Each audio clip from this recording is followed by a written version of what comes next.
శ్రీదేవి భాగవతము. సూతుడు సౌనకాది మహామునులకు దేవీ భాగవతాన్ని ఇలా వివరిస్తున్నాడు. వ్యాసుడు జనమేజయుడికి ఇలా చెప్తున్నాడు. తన సేనాపతులంతా తన కళ్ళ ముందే చంపబడుతుంటే కంపరమెత్తిపోయాడు మహిషాసురుడు.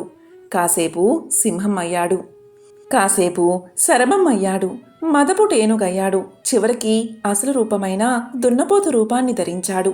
వెర్రి ఆవేశంతో అరిచాడు, దేవి, అనవసరంగా ఢీకొన్నావు. అందగత్తెను అనే అహంకారంతో నా ప్రేమను తిరస్కరించావు. ఫలితం అనుభవిస్తావు. నీ ప్రాణాలు తీసేస్తాను, చూసుకో అంటూ పెడబొబ్బలు పెట్టాడు. తన వాడి కొమ్ములతో అమ్మవారిని కుమ్మేయడానికి దూకసాగాడు. నోరు ముయిరా దున్నపోతా, తీక్షణంగా అంది అమ్మవారు. పారిపోకుండా నిలబడు, చెబుతాను నీ పని అని గర్జించింది. తన చేతుల్లో ఉన్న బంగారు పాత్రలోని మద్యాన్ని గడగడా తాగింది. త్రిశూలాన్ని సర్ది పెట్టుకుంది. మహిషాసుడి మీదకు విరుచుకుపడింది. దేవతలు స్తోత్రం చేశారు, దుందుబులు మోగించారు, అప్సరసలు ఆడారు, గంధర్వులు పాడారు, పూల వాన కురిపించారు. జ్యోతుల్లా వెలుగుతున్న కళ్ళతో మహిషాసురుణ్ణి చూసింది చండిక. త్రిశూలమెత్తి అతని గుండెల్లో ఒకే ఒక్క పోటు పొడిచింది. మూర్ఛపోయాడు. అంతలోనే తేరుకున్నాడు. ముందుకన్నా రెట్టింపు బొబ్బలు పెడుతూ నానా బీభత్సం చేయసాగాడు. మండిపోయింది మాతకి. వెంటనే చక్రం తీసింది. మహిషుడి పైకి విసిరింది. రివ్వున వెళ్ళింది చక్రం. సర్రున అతని తలను నరికేసింది. తక్కిన సైన్యాన్ని కొందరిని కొరికేసింది, ఇంకొందరిని చీల్చుకు తినేసింది. తక్కిన స్వల్ప సంఖ్యాకులు పాతాళానికి పారిపోయారు. ఆ విధంగా లోకకంటకుడైన మహిషాసురుణ్ణి వధించి జగదాంబ ఒక చక్కటి ప్రదేశానికి చేరింది. ఆమెను స్తోత్రాలు చేస్తూ దేవతలు అక్కడికి చేరారు. వారి స్తోత్ర పాఠాలకు ప్రసన్నురాలై దేవి అంతర్ధానమైంది. మహిషుడి అనంతరం ఆ రాజ్యంలో సూర్యవంశీకుడైన శృతజ్ఞుణ్ణి రాజుగా ప్రతిష్ఠించారు దేవతలు. వేదాలు పునరుద్ధరించబడ్డాయి. ధర్మం వర్ధిల్లింది, లోకం సుఖపడింది అన్నాడు వ్యాసుడు. వ్యాసముని ఈ కథ వింటుంటే ఆమె తత్వం రవ్వంత అర్థమవుతుంది. ఆ భగవతికి చెందిన మరో పుణ్యకథ వినిపించు అన్న జనమేజయుడి కోరికపై వ్యాసుడు ఆరంభించాడు. శుంభ నిశుంభులు. పూర్వం శుంభుడు నిశుంభుడు అని అన్నదమ్ములు ఉండేవారు. ఆ రాక్షస సోదరుడిద్దరూ మంచి బలవంతులు, రూపవంతులు, వయసులో ఉన్నారు. పాతాళం నుంచి భూలోకం వచ్చి బ్రహ్మ గురించి ఘోరమైన తపస్సు చేశారు. మగవాడెవడు తమని చంపలేనట్టుగా మహిషాసుడులాగే వరం కోరుకున్నారు వాళ్ళు. ఆ వరం కాస్త ఇచ్చేసి బ్రహ్మ తన లోకానికి వెళ్ళిపోయాడు. రాక్షసులిద్దరూ పాతాళం చేరారు. వారిలో పెద్దవాడైన శుంభుడు రాజయ్యాడు. ఎంతోమంది రాక్షస వీరులు శుంభుడి నాయకత్వాన్ని అంగీకరిస్తూ అతనితో చేరిపోయారు. చండు ముండు అనే ఇద్దరు వీరులు సేనాధిపతులు అయ్యారు. ఉగ్రయోధుడైన ధూమ్రలోచనుడు తన సైన్యంతో సహా వచ్చి శుంభుడితో కలిశాడు. 2 అక్షోణులతో సేనతో వచ్చి వారిని చేరాడు రక్తబీజుడు. ఈ రక్తబీజుడి రక్తం ఎన్ని చుక్కలు నేలన పడితే అంతమంది వీరులు అతనింటి వాళ్ళు పుట్టుకొస్తారు. అందువల్ల ఎవరూ అతన్ని చంపలేకపోతున్నారు. అలా చతురంగ బలాలు సమకూర్చుకుని ముల్లోకాల్ని జయించేశారా అన్నదమ్ములు. స్వర్గ సింహాసనంపై కూర్చుని శుంభుడు 1000 ఏళ్లు ఏలాడు. శుంభ నిశుంభుల దెబ్బకి రాజ్యభ్రష్టులైన దేవతలు గురువైన బృహస్పతిని చేరారు. శత్రువుని నాశనం చేసి అభిచార కార్యక్రమం చేయమన్నారు. బృహస్పతి నవ్వాడు. వేద మంత్రాలన్నీ దైవాధీనాలు. మంత్ర దేవతలైన మీరే కష్టాల్లో ఉంటే మంత్రాలు ఏం చేస్తాయి? మహిషాసుర సంహారం తర్వాత మహాలక్ష్మి స్తోత్రం చేశాం. అప్పుడామె ప్రసన్నురాలై మనకే ఆపద వచ్చినా తనని స్మరించమని ఆదేశించింది. కాబట్టి మనం హిమాలయాలకు వెళ్ళి ఆ భగవతిని స్మరిద్దామన్నారు. అందరూ హిమాలయం చేరారు. భువనేశ్వరిని ప్రార్థించారు. అమ్మా, శుంభ నిశుంభుల దెబ్బ తట్టుకోలేకుండా ఉన్నాం. మగపురుగు కూడా వాళ్ళని చంపకుండా వరం పొంది ఉన్నారు వాళ్ళు. రక్తబీజ, ధూమ్రలోచనాది క్లిష్ట వీరులు చండు ముండు అని ప్రచండులైన సేనాపతులతో మమ్మల్ని లోకాల్ని పీడిస్తున్నారు వాళ్ళు. నీ పాదాలనే నమ్ముకున్నాం, నువ్వే కాపాడాలి అని మొరపెట్టారు దేవతలు. తక్షణమే ఆ తల్లి తనలో నుంచి మరో అంబికను సృష్టించింది. ఆమె పేరు కౌశికి. నల్లగా ఉండడం వల్ల ఆమెను కౌశికి అని పిలిచేవారు. ఆ రాక్షసుల సంగతి నేను చూసుకుంటాను, మీరు వెళ్ళి మీ పనుల్లో లగ్నం కండి అని ఆదేశించి కౌశికతో కలిసి శుంభ నిశుంభుల రాజధానికి బయలుదేరింది.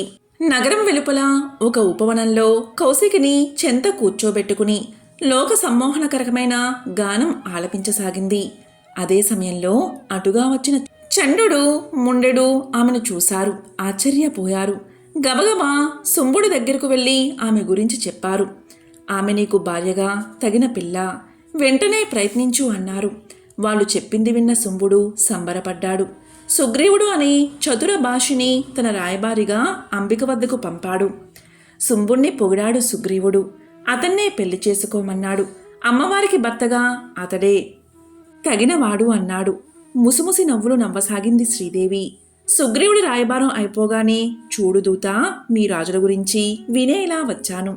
అందగాళ్ళు, బలవంతులు, 32 మంచి లక్షణాలు ఉన్నవాళ్ళని వినే ఏరికోరి ఈ నగరానికి వచ్చాను. మీ రాజుని పెళ్లాడడానికి నాకేం అభ్యంతరం లేదు, కానీ ఒక చిన్న ఆటంకం ఉంది. అదేమిటి అంటే, చిన్నప్పుడు బాల్య చాపల్యం వలన చెలికత్తెలతో ఆడుకుంటూనే ఒక బుల్లి ప్రతిజ్ఞ చేశాను. ఎవరైతే నన్ను యుద్ధంలో గెలుస్తారో వాళ్ళనే పెళ్లాడతాను అని.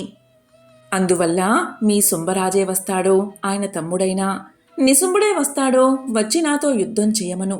నన్ను గెలిస్తే వారిని కట్టుకోవడానికి ఏమీ అభ్యంతరం లేదు. నువ్వు త్వరగా వెళ్ళి ఈ విషయం మీ దొరలకి ఏకాంతంలో చెప్పు అంది జగదీశ్వరి. వెర్రి మొహం వేశాడు సుగ్రీవుడు. ఏమిటి నువ్వు మాట్లాడేది? చిన్నప్పుడేదో అలాంటి ప్రతిజ్ఞలు చేసుకోవడం సహజమే. అందున ఆడదానివి కనుక అతిశయము, చాపల్యము ఉండడం కూడా సహజమే. శుంభ మహారాజంటే ఏమైనా అల్లాటప్ప వాడనుకుంటున్నావా? అబ్బో, ఆయన బల అసలు నువ్వు ఎరగవు. దేవదానవ మానవగణాల్లో ఆయనతో పోరాడే వాళ్ళెవ్వరూ లేరు. నా మాట విను. పెళ్లికి వధూవరుల మొహం ముఖ్యం, కానీ కండబలం కాదు. నువ్వు మన్మథ యుద్ధానికే బాగా పనికొస్తావు. రతి సుఖమో రణం సుఖమో ఆలోచించు అన్నాడు. నిజమే, కానీ ప్రతిజ్ఞ తప్పలేనయ్యా. నీకెందుకు, వెళ్ళి నా మాటగా చెప్పు. ముందు నన్ను గెలిచి తర్వాత పెళ్లాడమను. అలా కాదు అంటే దాన ధర్మాలు అవి చేసేవాడే కదా మీ రాజు. యుద్ధాన్ని దానం చేయమను నాకు. త్వరగా వెళ్ళాలి నువ్వు. అసలు నేను వచ్చిందే యుద్ధం కోసమని కూడా చెప్పు అంది లోకపావని. తెల్లమొహం వేసుకుని వెళ్ళిపోయాడు సుగ్రీవుడు. అమ్మ పలికిన పలుకులన్నీ శుంభుడుకు చెప్పాడు. నిశుంభుడి సలహాపై శుంభుడు ధూమ్రలోచనుణ్ణి పిలిచాడు. నువ్వెంటనే వెళ్ళి ఆ పిల్ల సంగతి చూడు. మహాగీరగా ఉన్నట్టుంది. అది వదిలించి దాన్ని ఈడ్చుకురా ఇక్కడికి అని ఆజ్ఞాపించాడు. 60,000 సేనలతో వెళ్ళాడు ధూమ్రలోచనుడు.